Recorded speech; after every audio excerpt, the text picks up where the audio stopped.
मनीषा, कौन कौन से योगासन कर चुकी हैं और कितना उत्साह दिल्ली वासियों में आपको दिखाई दे रहा है? शगुफ्ता, सबसे पहले तो मैं आपको ये बता दूं कि मैं इस वक्त मौजूद हूँ ऐतिहासिक प्रांगण में। जी हाँ, लाल किले ठीक मेरे पीछे है और यहाँ पर आपको आज अंतर्राष्ट्रीय योग दिवस के मौके पर एकदम ही अद्भुत नज़ारा जो है वो दिखने वाला है। चाहे फिर वो बात दिल्ली की हो, देश की हो या पूरे विश्व की, हजारों की तादाद में आपको यहाँ पर लोग जो है वो आज दिखने वाले हैं और मिलकर एक अद्भुत नज़ारा जो है वो देखने को मिलेगा। हजारों की संख्या में दिल्ली के लोग हो, फिर चाहे ब्रह्म कुमारी संस्थान की बहनें यहाँ पर वो मौजूद है और ये पल योग की शक्ति, एकता को जो है वो दर्शाता है कि किस तरीके से भारत की जो सांस्कृतिक विरासत है वो आपको इस पल में जो है वो नजर आने वाली है। और हर कोई यहाँ पर जो है इस वक्त अपनी अपनी जगह पर जो है वो बैठ गया है योगा मैट के साथ। और आज ये जो अंतर्राष्ट्रीय योग दिवस है, हर कोई जो है वो अब मनाना चाहता है। योग सिर्फ एक आसन नहीं है शगुफ्ता, ये जीवन जीने की शैली और उसी शैली के साथ हर कोई सुबह इस वक्त उठ के जो है, क्योंकि योग की जो इम्पोर्टेंस है ना लाइफ में, वो इतनी ज्यादा लोगों को समझ में आने लगी है कि तन, मन और आत्मा का अगर इन सब के बीच में आपको एक संतुलन बिठाना है तो उसके लिए योग सबसे ज्यादा जरूरी है। और प्रधानमंत्री नरेंद्र मोदी के प्रयासों के बाद आज पूरी दुनिया योग को अपनाकर स्वास्थ्य जीवन की ओर जो है वो बढ़ रही है। आप देख सकते हैं किस तरीके से और कितनी तादाद में, हजारों की संख्या में आपको यहाँ महिलाएं और पुरुष जो है वो दिखने वाले हैं और यहाँ पर आसन करेंगे। कुछ ही देर में यहाँ पर जो है सांसद प्रवीण खंडेलवाल भी जो है वो मौजूद रहेंगे और उनके निगरानी में जिस तरीके से यहाँ पर जो है आसन किया जाएगा, अलग अलग तरीके के योग जो है वो किए जाएंगे। आप देख सकते हैं कि किस तरीके से आज का दृश्य वो सचमुच दिव्य होने वाला है। सफेद परिधान में हजारों बहनें ब्रह्म कुमारी संस्थान की जो है वो प्रतिनिधि बनकर योग के माध्यम से किस तरीके से आध्यात्मिक ऊर्जा आज फैलाने वाली है। आप देख सकते हैं लाल किला के ठीक सामने इस वक्त हम मौजूद है। ऐतिहासिक लाल किले के प्रांगण की तस्वीरें मैं आपको दिखा रही हूँ कि कितनी दिव्य है और कितनी खूबसूरत, और ये पल अपने आप में जो है वो बेहद खास है शगुफ्ता, जब हजारों की तादाद में मिलकर आप लोग सब एक साथ मिलकर जो है वो योग को अपनाते हैं, योग करते हैं। शारीरिक, मानसिक हर एक तरीके से खुद को स्वस्थ बनाने के लिए योग सबसे ज्यादा जरूरी है। तभी कहते हैं कि करो रोग रहो निरोग। और वाकई में मेंटल हेल्थ, जिस तरीके का स्ट्रेस लेवल आजकल के लोगों के अंदर बढ़ता जा रहा है, योग सबसे ज्यादा जरूरी है। और अभी थोड़ी देर बाद जो है वो आसन शुरू किया जाएगा। अभी भी लोगों का चलिए मनीषा, लौटती हूँ आपके पास। तस्वीरें बेहद सुंदर हैं। देखिए, आप भी हमारे साथ योगा कीजिए और स्टूडियो में भी तमाम गेस्ट मौजूद हैं, इनके पास चलते हैं। और देखिए, आज योगा करना तो बनता है क्योंकि हमारा दिन है, आप सबका दिन है, तो तमाम गेस्ट मौजूद हैं।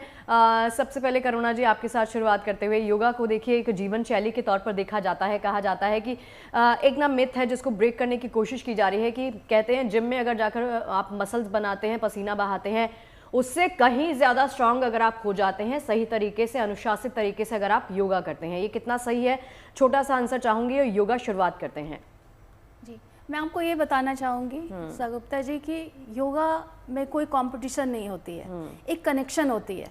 जब आप जिम जाते हैं वहाँ एक कंपटीशन होती है, लेकिन आप जब योग करते हैं तो आप अपने आप से कनेक्ट रहते हैं। सबसे बड़ी बात योग में ये है, योग के माध्यम से आप शारीरिक, मानसिक और आध्यात्मिक तीनों को जोड़ने का प्रयास करते हैं। मंत्रों के माध्यम से हम अपने अंदर आध्यात्मिक ऊर्जा को उत्पन्न करते हैं। जब आप आसन करते हो, आसन के माध्यम से आप शारीरिक बल को बढ़ाते हो, और जब आप ध्यान करते हो तो आप मानसिक बल को बढ़ाते हो। बिल्कुल, चलिए शुरुआत करते हैं। अक्षय भी मेरे साथ मौजूद हैं और आयुषी जी भी मेरे साथ मौजूद हैं। तो सबसे पहले मुझे लगता है कि ध्यान आसन के साथ अक्षय शुरुआत कर लेते हैं। ओम के उच्चारण के साथ शुरुआत करते हैं, फिर आगे बढ़ते हैं। चलिए इसी के साथ शुरुआत करते हैं। कमर गर्दन सीधी करेंगे, आंखें बंद करेंगे, शुरुआत करेंगे 3 बार ओमकार के उच्चारण से।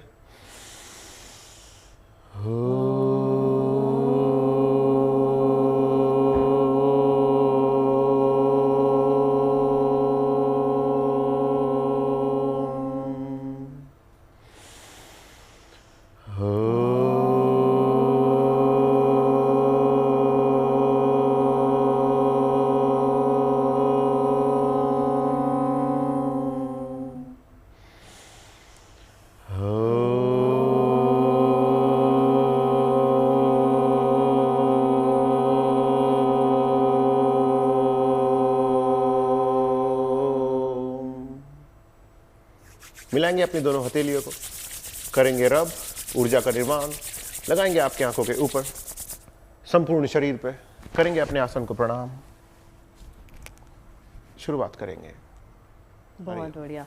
अक्षय कहते हैं ना, करुणा जी, आई एम श्योर आयुषी जी आप भी अग्री करेंगी कि एकाग्र होने की जो क्रिया है ना, वो भी आपको योगा सिखाता है। योगा आपको डिसिप्लिन करता है। अगर किसी तरह की अशांति आपके मन में है उसको भी दूर करता है, किसी तरह का अवसाद है उसको भी दूर करने में योगा आपको बहुत हेल्प करता है। चलिए आगे बढ़ते हैं और सूक्ष्म व्यायाम के साथ अक्षय शुरुआत करते हैं। जी, इसी के साथ में पैरों को करेंगे सीधा, बैठेंगे दंडासन में, कमर गर्दन करेंगे सीधी और शुरुआत करते हैं सूक्ष्म व्यायाम से। स्टार्ट करते हैं, लेफ्ट लेग को करेंगे आगे की तरफ स्ट्रेच, पंजे को, फिर राइट को स्ट्रेच करेंगे, कमर गर्दन सीधी रखेंगे। यह है पवन मुक्त आसन समूह जी। सूक्ष्म व्यायाम जिन्हें बोलते हैं, एक वार्म अप कह सकते हैं। आप स्टार्ट कर रहे हैं जब आप योगा, तो आपको शुरुआत करनी होती है इन्हीं आसनों के माध्यम से। छोटे छोटे से आसन जो आपके शरीर को एक हल्की हल्की ऊर्जा प्राप्त करते हैं, एक ऊष्मा प्रदान करते हैं। अब दोनों पैरों को साथ मिलाएंगे, फिर आगे की तरफ स्ट्रेच करेंगे, सीधे बैठेंगे, आगे पीछे करते रहेंगे पंजों को। कोशिश करें कि आपके पंजे जमीन तक जाने की कोशिश करें, जितना हो सकता है अच्छे से स्ट्रेच कीजिए।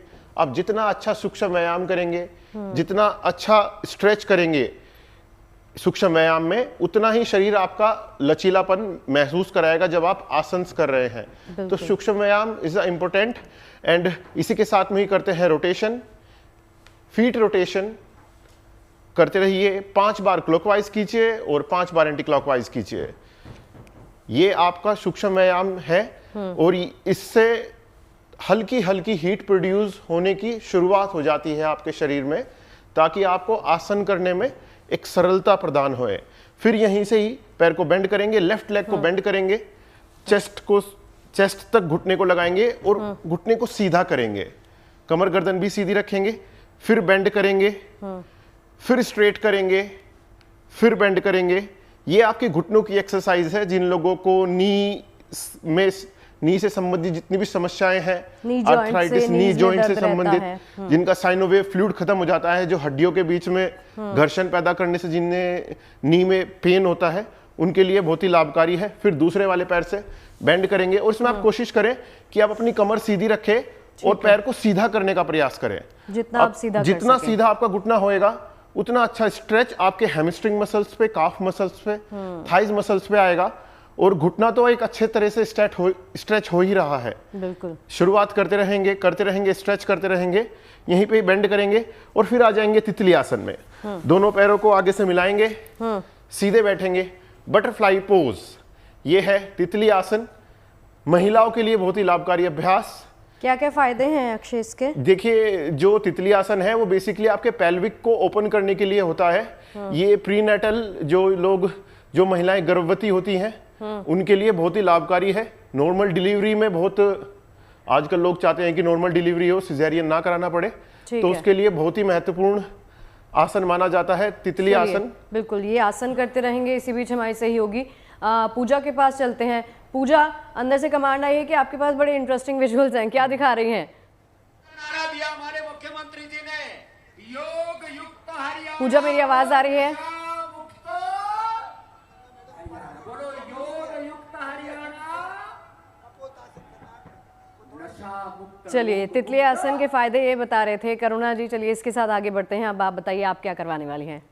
मैं आपको थोड़ी स्पाइन की कुछ एक्सरसाइज बताने वाली हूँ। ठीक है। जो कि आप बैठकर, जैसे कि आप जानते हो कि जब ऑफिस में लोग होते हैं, हाँ। बहुत लंबे टाइम तक उनकी सिटिंग होती है, सिटिंग की वजह से उनकी स्पाइन में प्रॉब्लम रहती है। बिल्कुल। तो मैं चाहती हूँ कि 1-2 आसन मैं आपको बताऊं जिससे कि उनकी स्पाइन थोड़ी रिलैक्स्ड हो जाए। हाँ। और जब हम योग करते हैं तो सबसे पहले हम अपनी स्पाइन पर काम करते हैं, मेरुदंड पर काम करते हैं। ठीक है। तो आप इस तरह से अपनी स्पाइन को धीरे धीरे दाएं से बाएं की ओर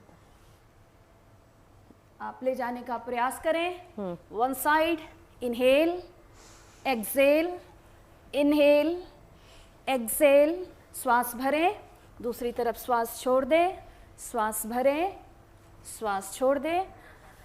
आप अनुभव करते हैं कि आपकी स्पाइन जितनी हेल्दी होती है, जितना स्वस्थ होता है, आपकी जीवनदायिनी ऊर्जा उतनी बढ़ जाती है। चलिए, ये ऊर्जा तो हम बढ़ाते रहेंगे।